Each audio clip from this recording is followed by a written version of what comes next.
जय मसीह शक्तिशाली परमप्रभु परमेश्वर पिताको नाममा जय मसीह टक्राउन चाहन्छु र यो समय हजुरको माझ शक्तिशाली वचन राख्न चाहन्छु।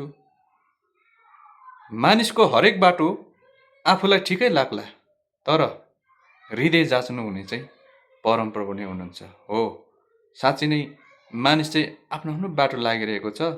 तपाईँ कुन बाटो लागिरहेछ? सही बाटो लागिरहेछ या गलत बाटो लागिरहेछ?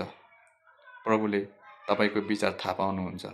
उहाँ जान्नुहुन्छ, जाँच्नुहुन्छ र मानिसको हृदयको बारेमा उहाँलाई सबै कुरा थाहा छ।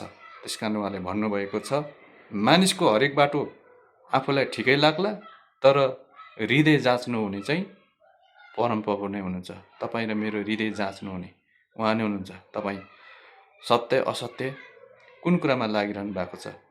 मानिस चाहिँ सत्य बाटो लागोस्, त्यो बाटो परमप्रभुको बाटो हो भनेर उहाँले भन्न चाहनु भएको छ। जीवित वचन छ, आशिषमय छ, सुनेर आशिष पाउनुभयो। यो वचन हितोपति 21 को 2 पद मैले हजुरहरूको बिच राखेँ। परमप्रभुले यहाँहरू सम्पूर्णलाई आशिष दिनु भन्न चाहन्छु। जय मसीह टक्राउन चाहन्छु परमप्रभुको नाममा। जय मसीह, जय मसीह।